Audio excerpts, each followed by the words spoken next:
Hi, I'm Diane Hullett, and you're listening to the Best Life, Best Death podcast. And today I've got a really fun guest, my friend Susan Elliott. Hi, Susan. Hi, Diane.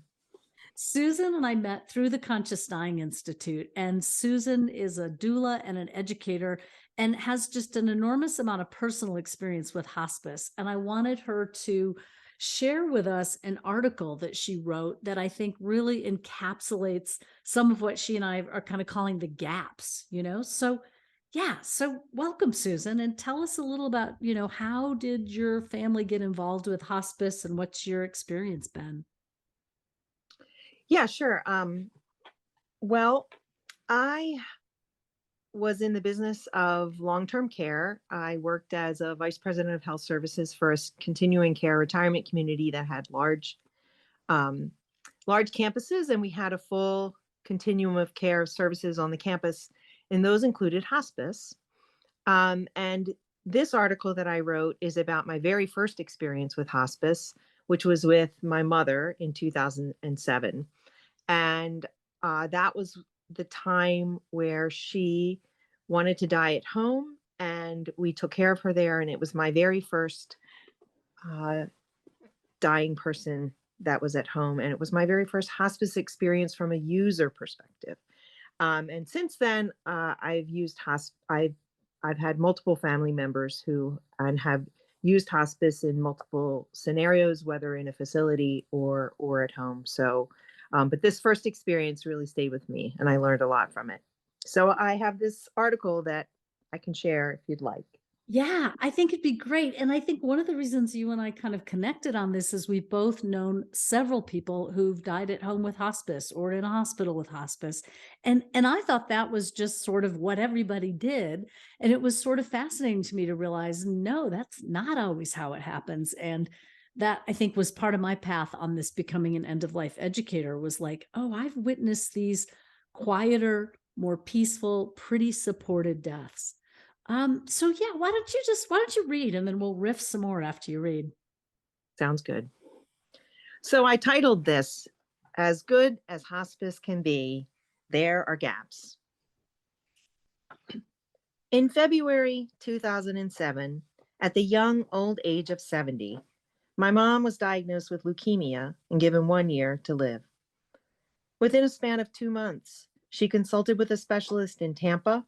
She left her home in Florida and was admitted to a HEPA filter unit at Johns Hopkins, where she would spend 4 weeks receiving chemotherapy. Because chemotherapy for leukemia attacks the immune system, the white blood cell counts of people having chemotherapy usually drop, making them vulnerable to infection. The chemotherapy was harsh, painful, and relentless. The isolation, even more so, locked away in a room where she couldn't see the family she loved at a time when she needed them most. That 1 month of hospital stay bought her about 5 months of remission, time enough to travel back to her home in Florida, to say goodbye to her friends, and move to Baltimore for good. And so in September of 2007, a mere 6 months after her initial diagnosis in February, mom's doctor told her that things had changed. She was out of remission. What did she want to do? There's a clinical trial. There's more chemo.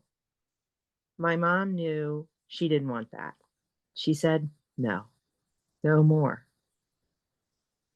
I'll never forget that moment.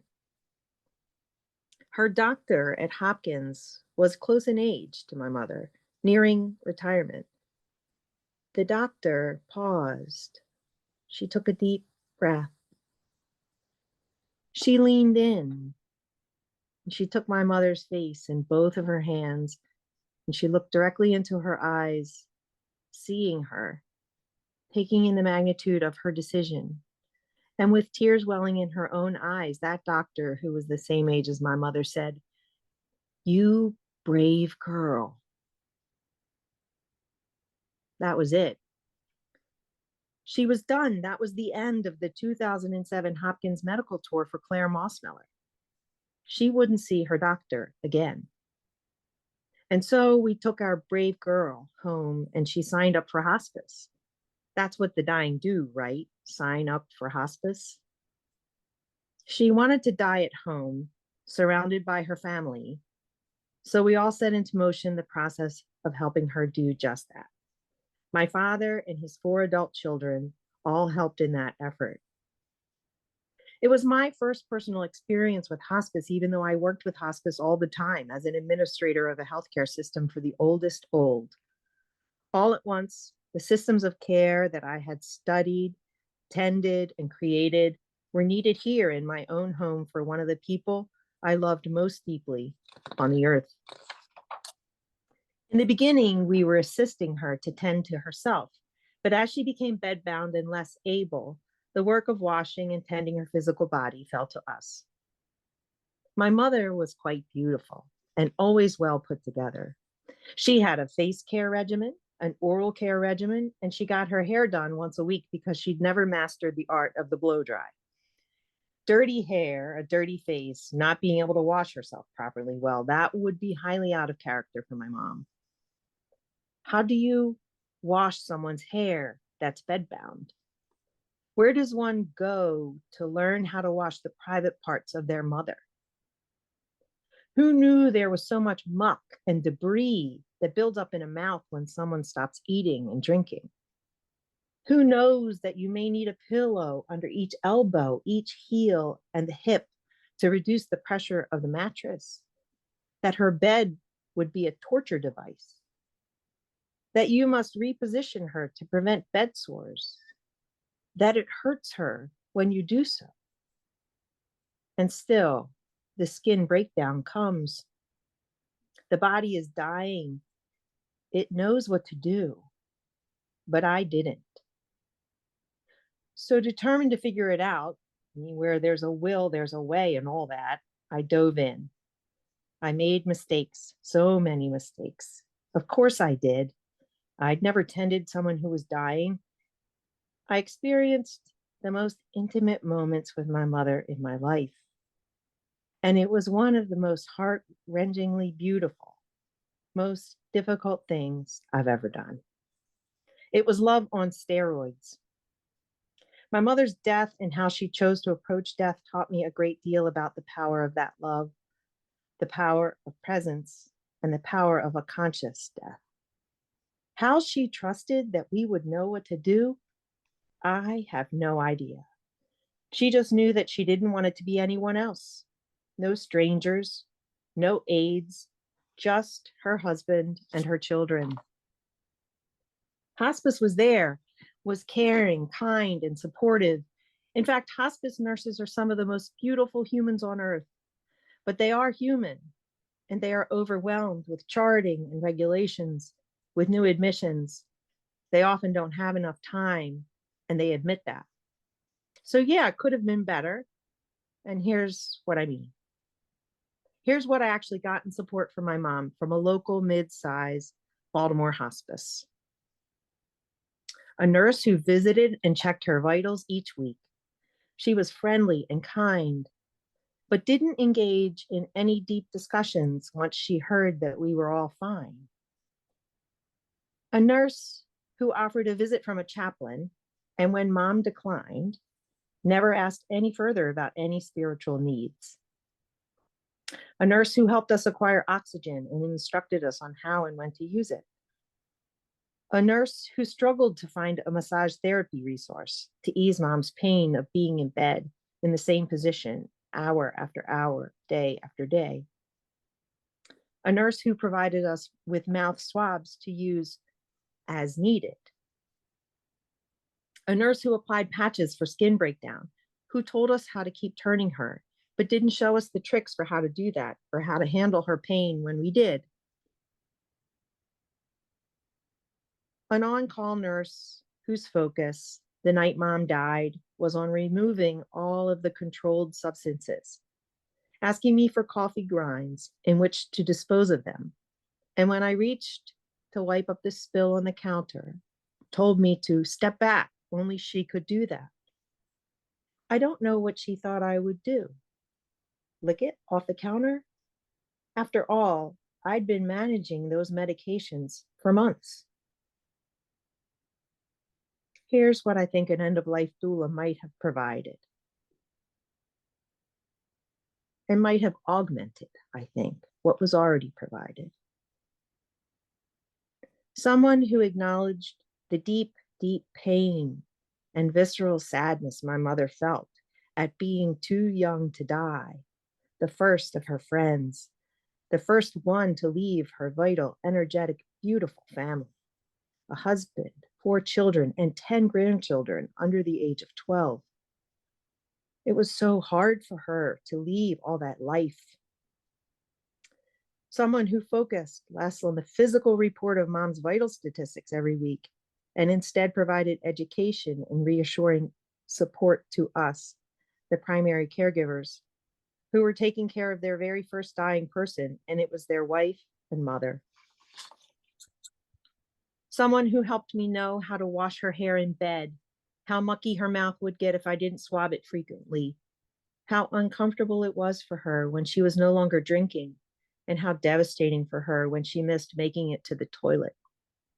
Someone who told me about the power and importance of healing touch, who gave me some pointers on various healing touch techniques, which would have helped relieve mom's pain and suffering from being bedbound. I did my best, but I now know there was so much more. Someone who encouraged us to talk more, to sing to her, to read to her. I read to her myself, but most of us didn't know what to do. Giving permission, setting an example, explaining how mom can still hear us, how much comfort it was likely to give her, all would have helped us channel our grief into doing. Someone who could have borne witness to our loving care, to tell us we were doing a good job, that we were easing her suffering, not causing more of it. Someone that told me that death was not a physical event, but a healing one, and that the most important tool I would need was my own conscious, loving, open heart, that caring is a heart event, and I already had what I needed. Someone who let us know that we were in the very final hours of life, so we could have called in the whole family to be with her at her passing. Someone who would have educated us about rigor mortis and how to prevent the mouth from being open. It would have made a more beautiful body for my siblings to see when they came rushing from their homes to be with my mom as soon as they could after she died. Someone who would have held us in that sacred, liminal space in the early morning when mom died, who would have encouraged us to not rush to call the funeral home, to share that it was a special, grace-filled space and that we should allow ourselves to swim in it. Someone who would have spoken to me ahead of time of how I might want to prepare for the washing and honoring of her body once she had died, who that morning of her death would have encouraged me to wash and prepare her body and borne witness to the deep love I had for her. I had spent months caring for that body that I loved so. I would have wanted someone to tell me it was okay to continue to do so once she had died. Someone who told me that I could have stayed with the body even though she was going to the funeral home. I could have escorted her there, laid out flower petals on the walk as she left the house, lit candles, increased the beauty of her leaving. I wish I had known that was possible.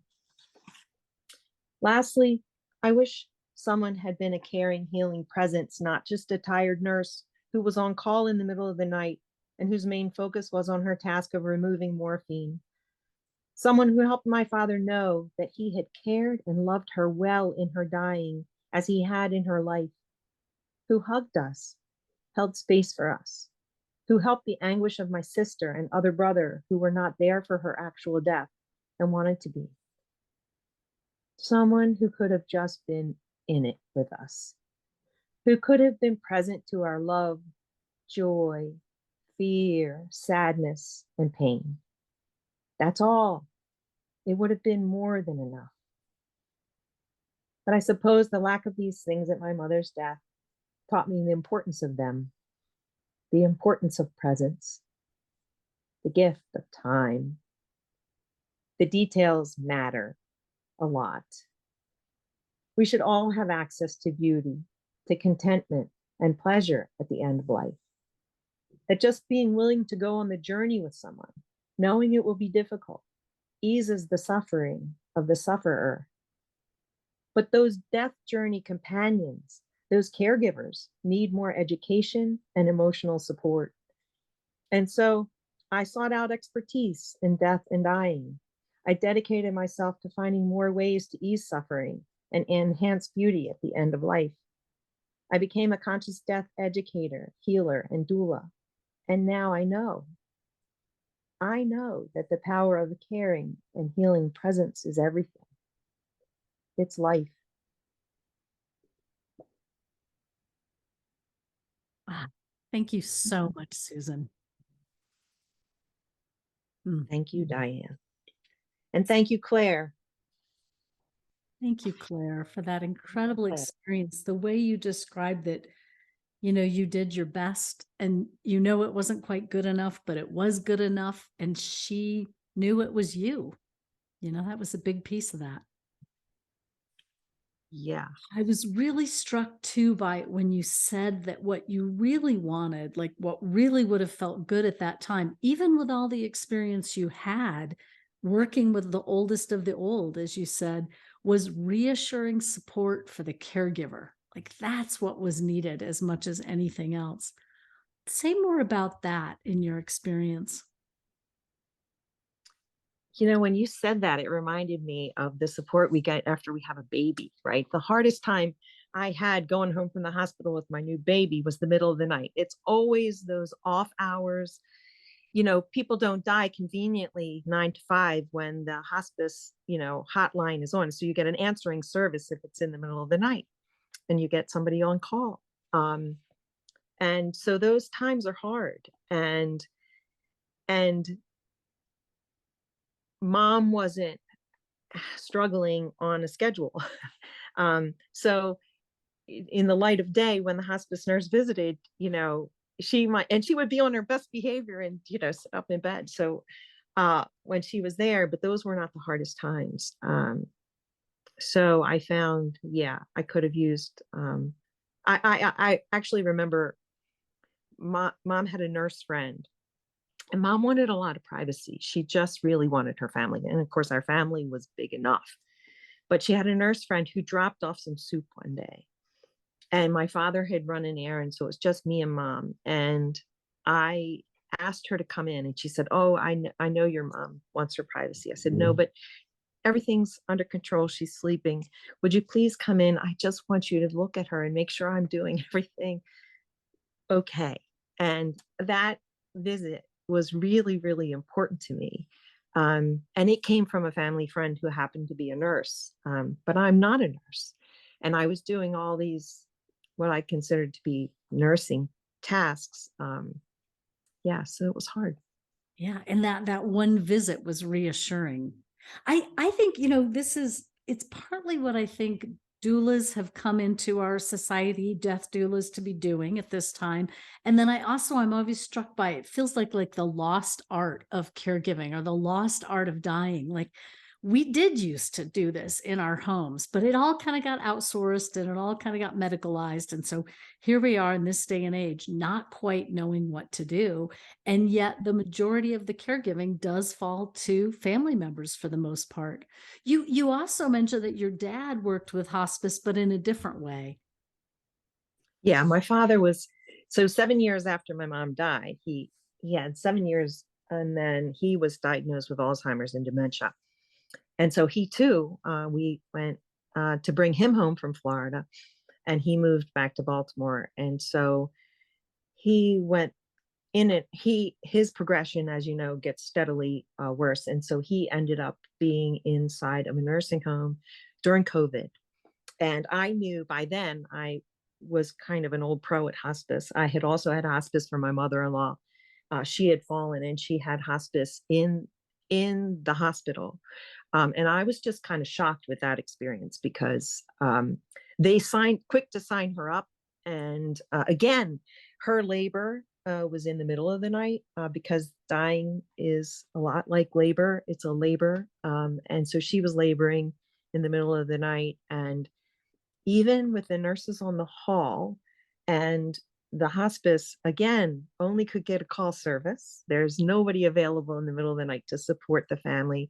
And for my brothers in law, the three of them that were there, they were really worried and upset that she was struggling so. And now I know, fast forward, I know that that's all part of the dying process because I've sought out that information, but that at the time I did not.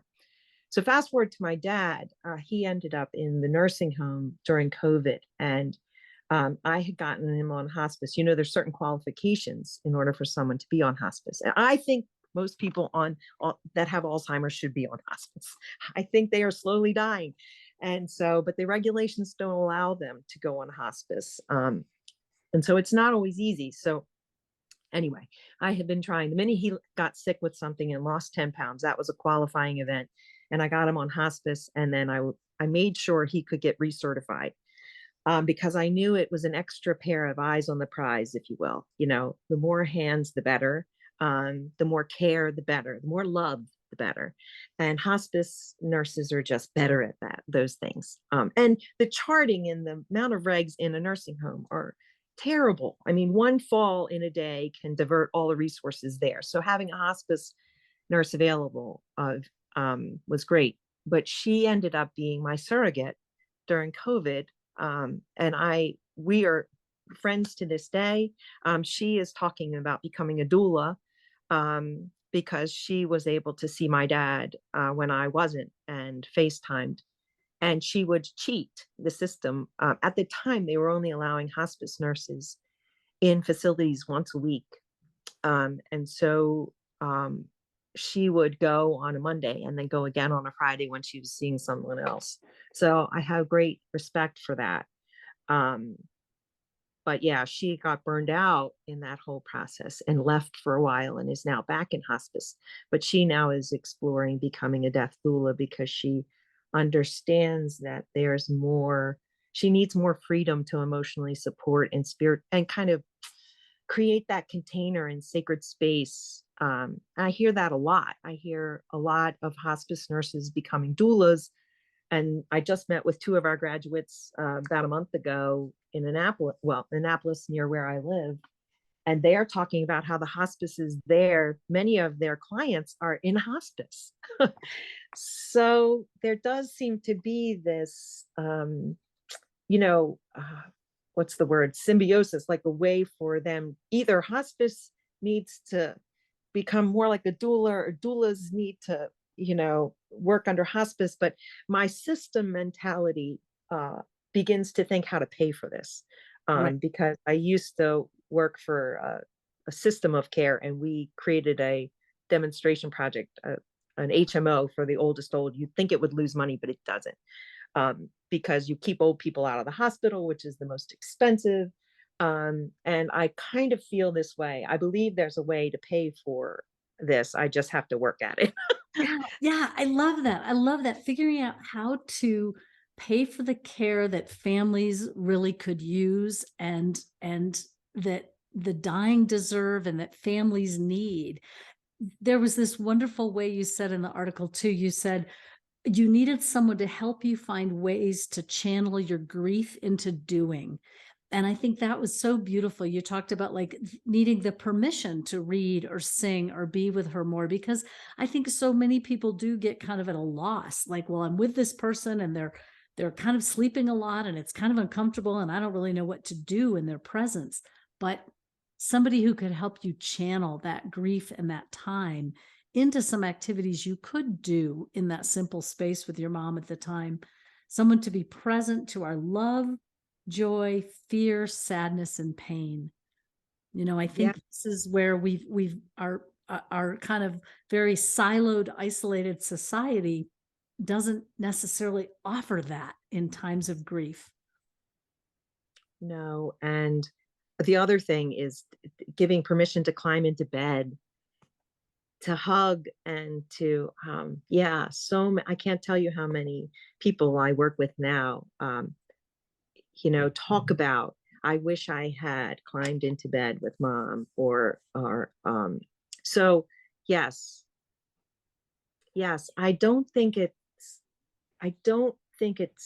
also a matter of training. Like, I don't know enough about hospice nurses to know um, what their training is prior to come to hospice. I know they all come from different places in different ways, but I know my niece just graduated from nursing school, and in nursing school, she had um, 1 hour session with a hospice nurse, and basically that hospice nurse talked about what hospice was.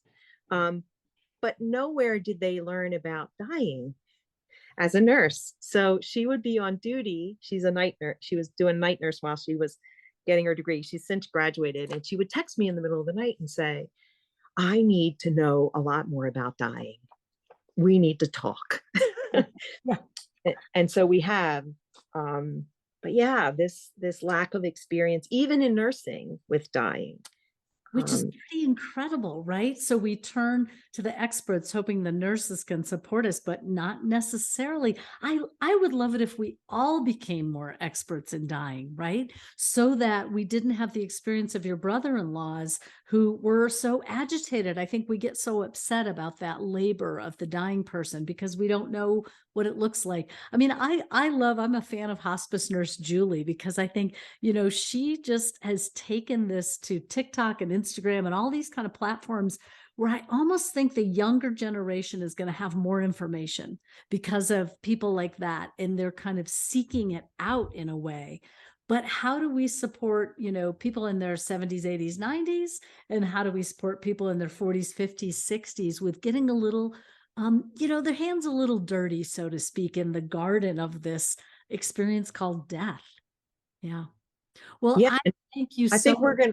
Go Yeah, ahead. you're welcome. Sorry, I No, talked go too much. ahead. In this You're in making this me. You're space. in talking about young versus older. The one of the issues, I think, is that we're all going to be on the front lines because there aren't enough caregivers.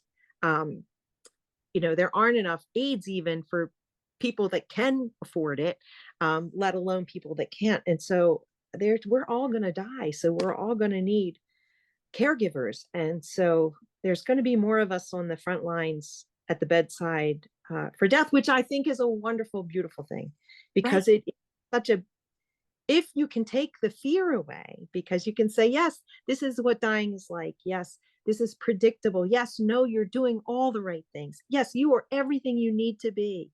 Then all of a sudden you're free to just love and be present and not worry that you did something wrong. So beautifully put. So well said. I think when there's space to understand what's happening and there's knowledge shared and information, then some of the agitation and distress can settle down and the love can flow. Yeah. Well, thank you so much, Susan. I'm so delighted that you wrote this piece. And I'm so delighted that months and months ago I said, oh, Susan, you've got to read that on the podcast. So we did it. And thank you, Diane, for hosting a great podcast and getting much more education out there about best life and best death. Ah, thank you. Susan, do you want to say a website or anything? Or do you just have to find you in the Baltimore area? Yeah. Uh, yeah. Oh, that's something I need work on, right, Diane? Oh, You want to find Susan, reach out to me and I'll connect you with Susan. How's that? that sounds great. Thanks for being a guest. You can find out more about the work I do at bestlifebestdeath.com. Thanks so much for listening today. Thanks for being a guest. Thanks for being listeners. I love hosting these conversations. Take care.